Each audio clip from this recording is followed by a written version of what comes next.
Bismillahirrahmanirrahim. Pak Wahyu adalah seorang penjual bahan-bahan kain di kota yang sudah cukup tersohor. Namun kebahagiaan keluarga Pak Wahyu masih belum lengkap tanpa kehadiran buah hati yang sudah hampir 10 tahun Pak Wahyu serta istrinya idamkan. Desas-desus beredar, ayah Pak Wahyu yang sudah sakit-sakitan yang bernama Pak Muhlis mempunyai permintaan terakhir, yaitu memiliki keturunan dari anak semata wayangnya itu.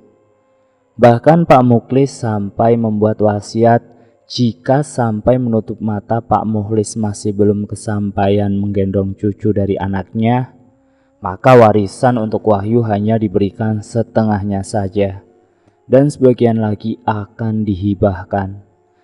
Pagi itu dari arah toko bahan kain milik Pak Wahyu terdengar suara cekcok antara dirinya dan sang istri Bu Lastri. Sebenarnya percekcokan sepasang pasutri itu sudah lama terdengar warga sekitar yang sedang berbelanja ke pasar. Toko yang biasanya ramai terkadang pun mendadak menjadi sepi karena warga enggan untuk singgah di toko milik Pak Wahyu oleh sebab percekcokan mereka. Beberapa warga yang biasanya menyaksikan dari kejauhan sudah bisa menebak jika permasalahan mereka adalah tentang belum dikaruniai anak keturunan. Bu Lastri yang semakin hari semakin jenuh dengan prahara rumah tangga mereka, akhirnya memutuskan untuk menenangkan pikiran dengan cara pulang ke kampungnya yang berada di Pasuruan. Di sana Bu Lastri langsung berkeluh kesah dengan ibu dan bibinya yang tinggal satu atap mengenai permasalahan rumah tangga dengan sang suami. Di luar dugaan, rupanya sang bibi menyarankan Bu Lastri untuk berobat secara non-medis. Kalau kamu sudah berobat medis, bahkan sudah mencoba segala cara namun masih belum berhasil, sebaiknya berobat non-medis saja. Bu Lastri yang sudah lama tinggal di kota itu pun antara percaya dan tak percaya menanggapi perkataan bibinya itu. Gak usah heran Lastri, walaupun zaman sudah modern, tapi yang namanya hal spiritual itu masih tetap ada sampai sekarang. Makanya mbok ya dicoba dulu saja toh. Ucap sang bibi. Setelah dipikir-pikir, sepertinya tidak ada salahnya jika harus Bu Lastri mengikuti saran dari bibinya tersebut. Di hari yang ditentukan, mereka berdua akhirnya pergi menemui sang dukun di rumahnya yang berada agak jauh di daerah pesisir. Bu Lastri hanya bisa menatap rumah dukun tersebut dengan perasaan yang masih ragu. Ia sebenarnya belum terlalu yakin dengan ucapan sang bibi jika dukun itu adalah dukun sakti, apalagi jika dilihat dari rumahnya saja masih dari gubuk bambu. "Mbah, saya mau antar keponakan saya berobat di sini, Mbah. Karena keponakan saya susah punya keturunan, Mbah," ucap sang bibi membuka pembicaraan. Dukun tersebut hanya diam tak bergeming dan menatap tajam ke arah Bu Lastri. "Kalau itu masalahnya, seharusnya dia datang ke sini dengan suaminya, bukan dengan kamu," bentak sang dukun dan langsung mengusir mereka berdua. "Aduh, kayaknya saya nggak mau deh datang ke sini lagi, Bi. Masa kita berdua jauh-jauh datang perlakuannya seperti itu?" ungkap Bu Lastri agak ngedumel. "Belum juga dicoba sudah begitu. Tenang saja, Mbah itu memang sudah terkenal sifatnya yang kurang ramah dan tertutup di kampungnya. Tapi Mbah ini orangnya sakti kok. Sebaiknya memang kamu datang ke sini lagi dengan mengajak Wahyu," jawab sang bibi. Bu Lastri agak ragu suaminya itu mau mengikuti sarannya untuk bertemu dukun, apalagi ke tempat yang jauh seperti ini. Sama halnya dengan Bu Lastri, Pak Wahyu yang hidup lama di kota adalah pribadi yang sebenarnya tidak percaya dengan hal-hal yang tak kasat mata. Sesudah seminggu ada di kampung, Bu Lastri pulang kembali ke kota. Ia segera memberitahukan kepada suaminya mengenai pengobatan non-medis agar segera diberi momongan yang berada di kampungnya. Seperti dugaan awal sang istri, ternyata benar. Pak Wahyu malah menolak usulan tersebut karena tidak masuk dengan akal logika manusia. Namun karena ajakan dari Bu Lastri, akhirnya sang suami pun bersedia. Hal lain yang menjadi pemicu akhirnya sang suami bersedia mencoba pengobatan non-medis dengan pergi ke dukun adalah karena harta warisan sang ayah yang bisa dimiliki sepenuhnya jika Pak Wahyu memiliki keturunan. Ya sudah Bu, kita coba saja, jawab Pak Wahyu sambil segera mengemasi pakaiannya untuk pergi ke kampung sang istri keesokan harinya. Setelah sehari melewati perjalanan yang cukup melelahkan antara kota Solo Pasuruan, mereka pun akhirnya tiba di kampung Bulastri. Sesampainya di sana, Pak Wahyu yang sebenarnya masih penasaran berulang kali memastikan jika benar si dukun yang dimaksud adalah dukun sakti mandraguna yang bisa memberikan mereka momongan kepada Bibi Bulastri. Kamu ini gak usah ragu toh Wahyu, ikutin saja semua persyaratan yang diberikan oleh dukun itu nanti. Pasti akan ada hasilnya, pasti akan ada hasil baiknya kok. Dukun itu terkenal namanya bahkan sampai kampung ini, ucap Bibi Lastri dengan mantap. Sesudah cukup waktu beristirahat Bu Lastri, Pak Wahyu serta sang bibi pun langsung di hari itu juga mendatangi rumah sang dukun. Kalau mau punya momongan harus ada persetujuan dari suaminya, karena ini semacam perkawinan kontrak antara istrimu dengan jin yang akan membantu prosesi kehamilan. Jika tidak mau, ya sudah, sebaiknya kalian pulanglah. Jika tidak mau, ya sudah, sebaiknya kalian pulang lagi saja, ucap sang dukun dengan ketus. Pak Wahyu serta Bu Lastri mereka hanya bisa saling pandang. Karena mereka berdua sudah terlanjur jauh-jauh datang, akhirnya mereka berdua hanya bisa pasrah mengiyakan syarat-syarat yang diberikan oleh si dukun. Baiklah kalau kalian sudah setuju. Syarat lain yang harus dipenuhi adalah siapkan sebuah kamar dengan diberi cat serba hitam, baik lantainya harus serba hitam juga. Penerangan di kamar itu harus redup, kalau bisa menggunakan damar.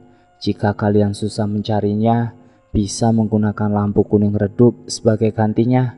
Kamar itu tidak boleh dimasuki oleh sang suami, dan di waktu-waktu tertentu sang istri wajib tidur semalaman di sana, ucap si dukun. Mereka berdua hanya bisa menganggukkan kepala menyanggupi. Oh ya, jika kalian sudah siap dan bersedia menyanggupi, datang kembali ke sini di waktu malam 1 Suro, tepatnya bulan besok, ucap si dukun. Loh Mbah, apa enggak kelamaan jika harus menunggu bulan besok? Tanya Pak Wahyu. Tidak, karena di malam itu waktu yang baik untuk pernikahan jin, pungkasnya. Malam itu rupanya bukan malam keberuntungan bagi pasangan suami istri tersebut, karena harus menunggu waktu bulan depan untuk mereka kembali lagi. Singkat cerita, dalam sebulan menanti waktu kedatangan malam 1 Suro, percekcokan dan percekcokan antara keduanya masih sering terjadi. Apalagi Pak Muhlis sampai dilarikan ke rumah sakit akibat sakitnya yang semakin parah. Berulang kali Pak Muhlis mewanti-wanti agar sang anak bisa merenungi permintaan terakhir dari ayahnya sekaligus wasiat yang tertulis. Tidak tahan dengan segala tekanan tersebut membuat Pak Wahyu dan sang istri kini benar-benar membulatkan tekad untuk kembali ke rumah dukun tersebut di malam 1 Suro. Sekembalinya mereka ke rumah dukun itu hanya mereka berdua saja dan tidak didampingi oleh sang bibi. Bu Lastri kemudian diminta untuk mandi kembang yang sudah dipersiapkan oleh si dukun dan diajak untuk bersemedi di bawah sebuah pohon besar sambil mengucapkan bacaan Jawa kuno dengan menutup kedua matanya serta memakai kain kemben. Di sisi lain si suami dipinta untuk mengawasi dari kejauhan dan tidak boleh mendekati istrinya, walaupun nantinya melihat ada hal-hal yang ganjil kala istrinya bersemedi. Saat diantar sampai ke tujuan oleh si dukun, rupanya tempat itu tidak sesepi yang mereka berdua bayangkan. Ada beberapa orang yang juga terlebih dahulu sedang bersemedi di sana.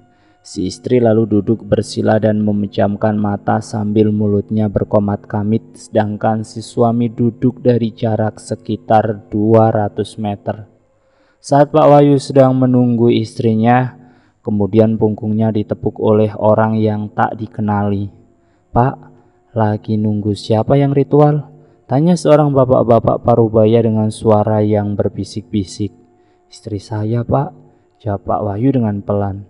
"Oh, istrinya. Kalau saya sedang nungguin teman saya yang ritual. Dia mau punya pabrik," ucapnya.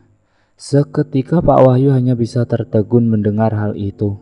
Berarti memang dukun itu sakti jika banyak orang yang percaya, bahkan sampai menjalankan ritual sama halnya dengan yang dilakukan ia bersama dengan istrinya.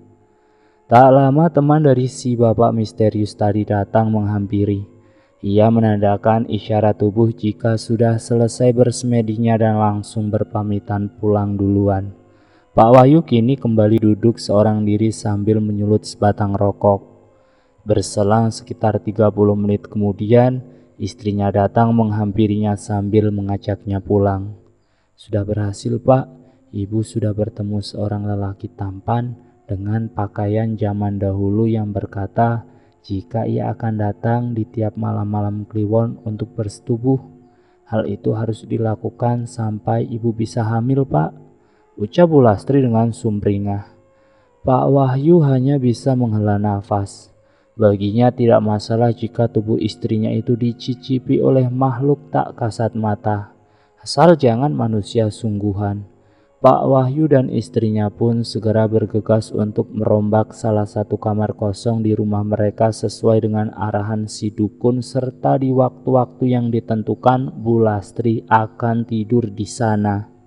Pak Wahyu yang penasaran sempat menanyakan kepada istrinya apakah persetubuhan yang dimaksud dengan manusia pada umumnya atau bagaimana. Dan Bu Lastri pun menjawab, "Saya ini tidur, Pak. Setiap masuk ke dalam kamar itu rasanya ngantuk sekali. Dan di dalam tidur saya pasti saya baru melakukan persetubuhan suami istri dengan lelaki itu," jelas Bu Lastri. Pak Wahyu kembali meragu. Batinnya bagaimana bisa istrinya itu hamil jika ia melakukan persetubuhan hanya dalam mimpi. Namun keraguan dari Pak Wahyu rupanya terjawab saat sudah melewati 3 kali malam Kliwon. Sang istri itu merasa mual dan perutnya seperti membesar. Setelah dicek, Bu Lastri benar-benar dinyatakan hamil. Sontak saja kabar itu membuat mereka berdua sekaligus Pak Muhlis bahagia. Tapi dari sejak kehamilan Bu Lastri muncul kembali keanehan baru. Kandungan Bu Lastri tidak seperti kandungan normal ibu hamil seperti biasanya. Usia kandungan 3 bulan namun terlihat sudah amat besar seperti kandungan berusia 7 bulan. Dan saat mengandung Bu Lastri sangat sensitif saat mendengarkan suara adzan. Kepalanya mendadak pusing dan seluruh tubuhnya menjadi gatal. Keanehan lain yaitu ketika Bu Lastri telah melahirkan anaknya secara normal di usia kandungan yang berusia 5 bulan. Begitu sang anak lahir, anak Bu Lastri tidak langsung menangis. Anaknya hanya diam dengan tatapan mata tajam. Bu Lastri sampai teriak menjerit saat melihat sang anak yang wajahnya pucat pasi. Setelah anak bayinya itu dibawa pulang, suhu tubuhnya masih dingin dan kulit bayi yang seharusnya berwarna kemerahan namun malah berwarna pucat kebiruan. Seiring berjalannya waktu, anak Bu Lastri ini pun semakin menunjukkan perangai yang tak lazim sebagaimana anak manusia sebayanya. Anak Bu Lastri masih belum bisa berbicara jelas dan berjalan walaupun sudah menginjak usia 3 tahun. Secara fisik tubuh anak Bu Lastri terlihat bongsor karena porsi makannya yang banyak, bahkan sama dengan porsi ukuran dewasa. Di tubuh si anak pun terlihat ada beberapa tanda semacam tombel besar namun berwarna merah. Jika anak Bu Lastri mengamuk, semua alat-alat di rumahnya dibanting-banting dan berteriak-teriak tak jelas. Oleh karena hal tersebut, Pak Wahyu melayangkan gugatan cerai terhadap istrinya. Pak Wahyu yakin jika itu adalah anak keturunan iblis dan bukan darah dagingnya. Bagi Pak Wahyu, kini ia bisa mendapatkan apa yang ia mau, yaitu harta warisan sepeninggalan ayahnya. Pak Wahyu seolah tidak peduli dengan Ibu Lastri, mantan istrinya yang harus menanggung beban menghidupi dan membesarkan anak dengan kebutuhan khusus. Berbanding terbalik dengan Pak Wahyu, Bu Lastri kini hidup bak seperti di penjara. Ia harus ekstra sabar dalam mengurusi anak berkebutuhan khususnya itu. Semakin bertambah usia anak Bu Lastri, fisiknya pun semakin ringkih. Anaknya itu seringkali sakit-sakitan dan saat dibawa berobat sakitnya tak kunjung sembuh. Di suatu malam Bu Lastri pernah bermimpi didatangi oleh seorang pria tampan itu lagi. Namun kini ia berpesan jika anaknya nanti akan dibawanya ke alam lain. Tapi saat si pria tampan itu tadi berbalik badan, tubuhnya malah berubah menjadi tinggi besar dan berbulu. Sontak saja Ibu Lastri terkejut bukan main. Jadi yang selama ini bersetubuh denganku adalah sosok genderuwo, batinnya, dan langsung terbangun. Berselang waktu 7 hari kemudian, sang anak berkebutuhan khusus Bu Lastri tutup usia di umur yang baru menginjak 7 tahun. Tak sedih ataupun merasa kehilangan, justru sebaliknya. Bu Lastri merasa lega karena anak keturunan iblis itu sudah tak ada. Sepeninggal anak Bu Lastri kembali menikah dengan seorang duda. Dari hasil pernikahannya itu, Bu Lastri selalu mengalami keguguran saat mengandung. Bu Lastri kemudian teringat akan dukun yang pernah didatanginya dahulu. Tanpa sepengetahuan suami barunya, Bu Lastri pun mendatangi kembali sang dukun untuk mempertanyakan mengapa kini dirinya selalu keguguran pasca menikahi jin. Selalu keguguran itu hanya kelihatannya saja. Padahal anakmu yang masih jadi jabang bayi dibuat menjadi tumbal oleh genderuwo yang pernah kamu nikahi. Itulah konsekuensinya. Bu Lastri sudah tak bisa melakukan apa-apa lagi karena kini nasi sudah menjadi bubur.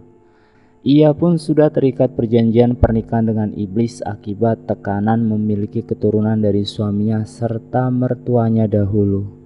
Rahasia besar itu terus Bu Lastri tutup rapat-rapat. Sampai pada akhirnya Ibu Lastri sendiri yang jatuh sakit dan kemudian tutup usia. Nah, itulah akhir cerita tentang Bu Lastri yang rela kawin dengan iblis hanya karena syarat untuk mendapatkan warisan. Sedikit pesan dari saya pribadi, rezeki, jodoh, dan maut kan sudah diatur, begitupun dengan anak kan. Sebagai hamba kita hanya bisa berusaha dan berdoa. Selebihnya pasrahkan saja kepada Tuhan yang Maha Kuasa. Terima kasih sudah menonton video di channel Ngulik. Jangan lupa tekan tombol like, share, dan komen. Tekan subscribe untuk mengikuti video kami selanjutnya ya. Wassalamualaikum warahmatullahi wabarakatuh.